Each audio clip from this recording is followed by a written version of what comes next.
Welcome to Real Careers, Real Talk, a collaboration between Kalamazoo RISA and the Kalamazoo Public Schools. My name is Sarah Mansberger. I work for Kalamazoo RISA, and I help to get community and partners engaged in our work.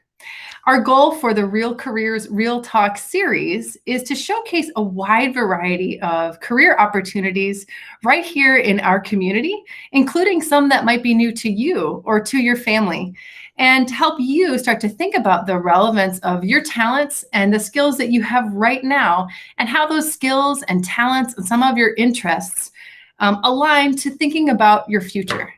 And so today, we're really excited to be able to share with you the story of somebody here in our community, Allyson Reed, who works for a company named Landscape Forms.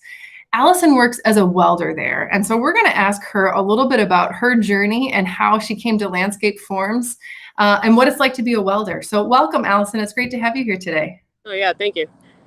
Thanks for taking some time. So at the very beginning, you are sitting outside at a place called Landscape Forms. What is Landscape Forms? Tell us a little bit about where you work. It's just a company where we design and weld and assemble outdoor furniture for spaces for hanging out, basically.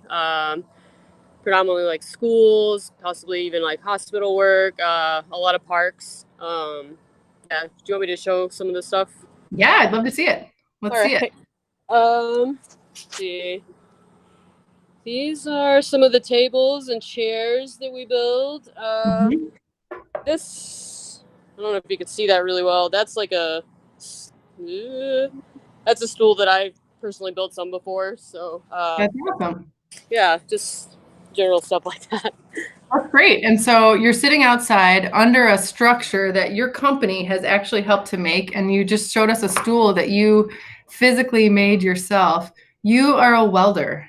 What does a welder do? Pretty much we take raw materials that might be any kind of metals, steel, aluminum, stainless steel, and then we lay them out and we put them into a form and weld them together, melt them together, and then clean them up into a final shape that becomes a chair, basically, or a bench or a table. Mm-hmm. And when you think about, you've shared with us that you're sitting in some materials that you yourself have made. You're working with metal, you're shaping it from one state into a form that you can actually now call a chair or a pergola above you, right? What's one of the coolest things about your job? I think just literally the part where I'm melting metal. And it's also nice just to see something that I completed, like all the way through, just like a physical embodiment of something where I can be like, yeah, I did something with my day, and even multiple times. It's just a really good feeling, really rewarding, I think. I hear a real sense of accomplishment. Yeah. Did you always know that you wanted to be a welder? Not at all. I wanted to do cartooning, animation, and then I took a welding class just out of curiosity, like possibly to do like sculpting in an art form. But then I just got into the welding aspect itself, and here I am. So it sounds like you had one, this interest area of cartooning, maybe some art that still is part of your life. Is that something that you still do as a hobby? Yeah, that's just something I do for me now. Yeah, I do it all the time. If I'm not here, it's like a weekend thing for me. Yeah, that's neat. And I heard you use the word curiosity. Just out of curiosity, I took this class. Tell us, you walked into a welding class. What was that experience like for you? And how did you start to get the sense, this is something that I connect with and I could see myself doing? I think it was pretty overwhelming just being around, like, just culturally, I guess, being around people that I probably never would have hung out with if I hadn't taken that class. And I guess really it's like everyone's just really nice. Everyone that I've met through welding is really eager to talk about it. And really like kind about showing you how to do things or like enlightening you on something if maybe you have questions. Yeah, I think it's just overall the people I think made it really nice. But yeah, I didn't really know what to expect, quite frankly. I thought welding was all like a certain style, but I learned there are multiple kinds of welding. Yeah, it was overall a good experience, I would say. That's really neat. And so you were curious and you took this class and you had this really great experience with the people and thinking, I can see myself doing this. When you look back at some of that decision making, when you were in the moment of saying, this could be more than just a class for me. I could really see a future. Were there some people who helped to support you when you made that decision, or some key factors that helped you make that decision? Yeah, definitely my instructor, Eric Martin at KVCC. Mhm. He was just really great and had a lot of really, I think, just knowledge from working generally in the field for decades.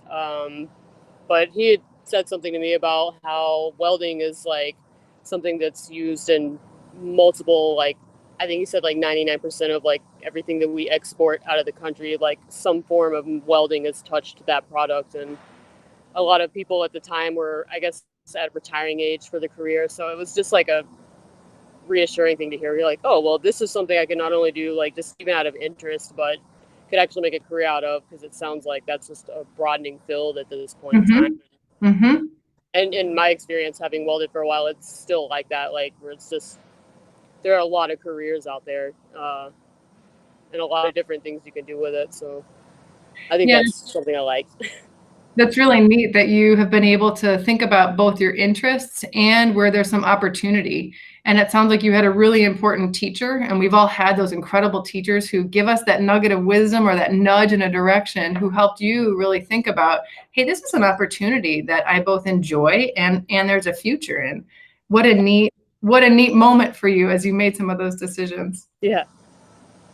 When you think about, let's go back in time for just a little bit. All right. So I put on your middle school hat. I know we have a lot of middle schoolers who will be listening to this.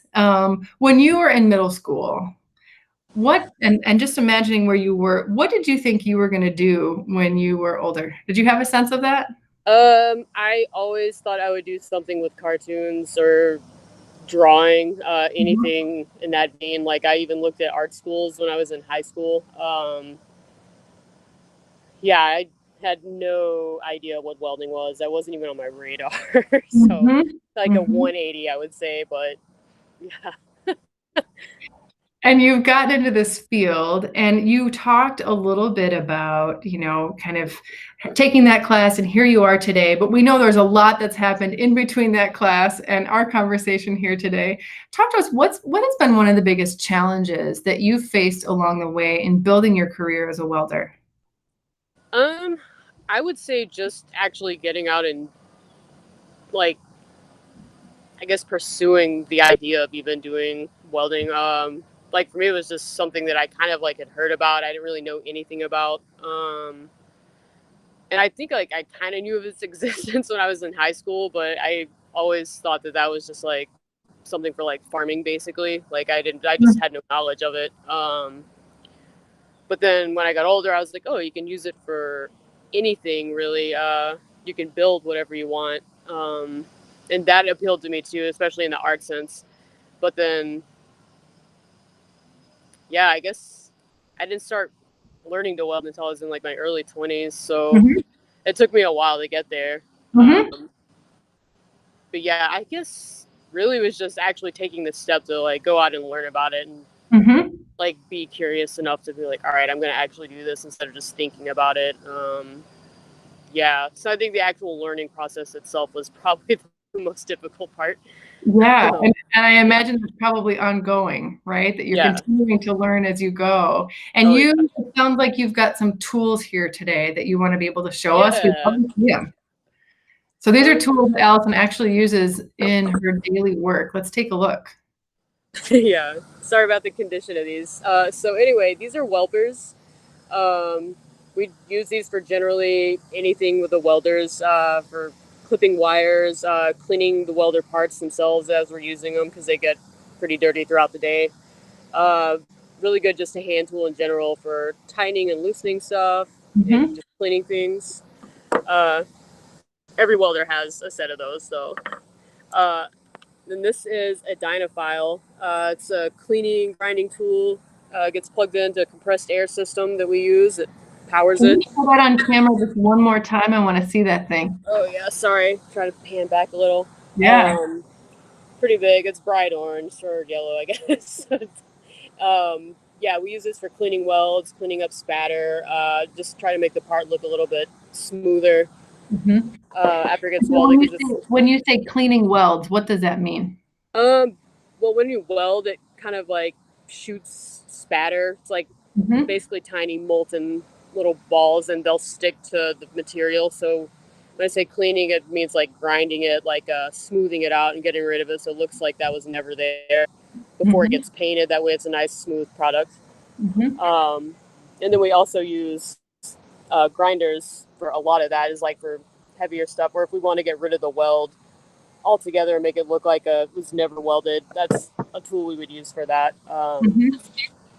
For a lot of heavier cleaning, but use all of these like every day. And when you say get rid of the weld, does that mean when you're kind of sticking two pieces of metal together and making it look really smooth? Yeah, pretty much. I guess a good example is if I say have a piece where I take two pieces of metal and I make a 90-degree angle with them and weld down that seam, and then they want it to look like it was never there. You could take the grinder and kind of smooth the weld down so it looks like that piece is seamless. Mhm. And we do that a lot here at Landscape Forms, actually. So I hear you're a little bit of a magician, number one, right? And I heard you say 90-degree angle, which tells me you also have got some math skills that you're using Yeah. every day in your job. And it sounds like also, I mean, each tool you've shown us has really is telling me that you've got an incredible attention to detail. How does Yeah. that show up in your work, that attention to detail? Um, Pretty much we have to apply that every day. Like if you have parts that come in, it's up to you to get them to be correct and to get everything to fit together nicely, or it'll come back and it might be painted, and then you have to put way more work into it than you should have to begin with, and possibly someone else might have to do it if it comes back a different day. So you're kind of just relying on everyone to have a high level of attention and focus, Mhm. because if you're not doing your job correctly, then it could affect someone else. So it really takes like a lot of teamwork, I guess. Like you're relying on everyone to have that high level of attention for the product itself, so it doesn't affect everyone in a bad way.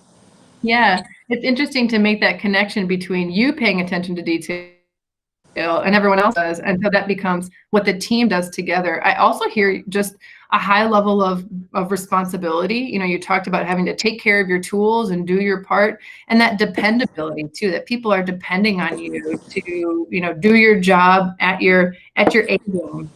Yeah. Curious, from your perspective, when you think about, you know, you've talked about learning, right? Mm-hmm. And that the learning itself has been, it sounds like joyful, but also the biggest challenge along the way. Have you ever felt uncertain about yourself or about your future career? And if yes, what do you do about that? And thinking about what might be useful for middle schoolers to understand about your perspective when you feel uncertain. Um, I think I don't really. I guess I've never felt so much an uncertainty about the career itself, Mhm. especially after having been in the field for a while. It's, you know, obviously there's safety in the fact that there's so many different applications for welding, in different, such a broad field too.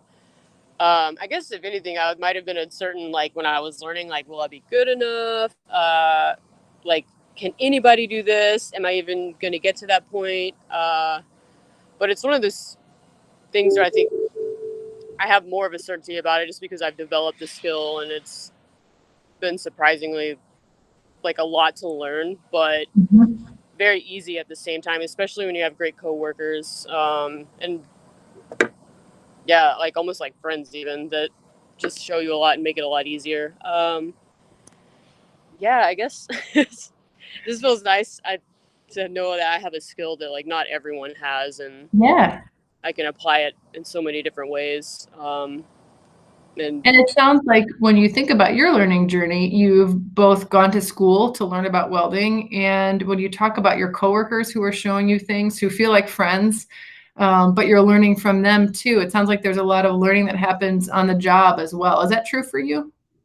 definitely, I would say like 90% of what I know I learned on the job. So it's pretty crazy, actually. The class I took did a really good job of doing the basics, but of like actually learning like how to maybe like clean welders or take them apart when something breaks, and just doing stuff on the fly. It sounds overwhelming, especially when you're in a class, but now that I've been doing it, it's stuff I don't even think twice about, and no one is going to make you feel bad about not knowing how to do stuff. They're just there to help you stay where they're at at some point in time. That's pretty cool. It sounds like you've got a lot of support where you work to continue growing in your skill set and in your trade.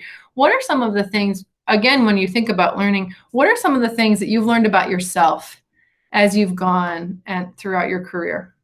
I guess the biggest thing I've learned is that I work really hard. I wasn't aware of my work ethic being so good until I guess I started working here. And I think it's kind of like when you know that people are relying on you. For me, it kind of gives me that drive to perform really well and do well and, set a good example for the people around me too. And because I've had people do the same for me. Yeah. That's neat. That's neat to make that discovery even as you are an adult and start to realize, wow, I really do work hard. And I see how important that is on a team. Yeah. Very cool. Yeah. We have a lot of young people listening to this conversation who are starting to understand their own interests and might be starting to realize the very same things about themselves. Wow, I really am a hard worker. Wow, I really do pay attention to detail. Wow, I really do love to do things with my hands and I love to make things, right? Whatever the case might be. And starting to think about how that might relate to their future. We've talked a little bit about how, some of your interests when you were younger and how those have evolved over time, that you're still interested in art, but you've taken that interest in a different direction. Mm-hmm. I'm curious, when you think about young people listening today who are starting to think about their futures, what advice would you want to give to them, to our listeners, to help them prepare for their futures? Just literally stay curious. Don't let anyone tell you, what you should be interested in or shouldn't be, or like make you feel bad about anything. Because there's so many things out in the world that you don't know about, especially as you get older. It's so many doors will open to different things and lead you there. And it's just up to you to, be brave enough to go through that door and try something for yourself. Because you never know where it'll take you, and there's knowledge everywhere. So I just say to be open to it all the time. Mm-hmm. I love that advice. Look for those moments of opportunity. And I'll offer too, there are not a lot of women who pursue welding. Is that true? Yeah, I would say so. I've worked with like a handful over the few years that I've been here anyway. So you've taken your own advice to stay curious and follow your own interests. Yes. That's wonderful. Last question for you. What is something, Allison, that makes you hopeful for the future? Pretty much just the generation coming up after us, and even the generations after that. I just see them shaping the world in a better place, and you can already see it now. Just generally being open and receptive and having conversations that people historically not wanted to have or maybe shoved aside. And I think it's just kind of like leveling the playing field for everyone of all different like genders, different ethnicities, all different kinds of like economical backgrounds. I just think it's basically like the younger people coming up that it gives me hope, because they're coming up in that kind of world and they're going to make the world that way and maybe even better it. Well, Allison, we are certainly excited about this next generation as well. Thank you so much for taking some time today. It's been a pleasure chatting with you. Yes, likewise. Thank you so much for having me. Take care. Yep, you too.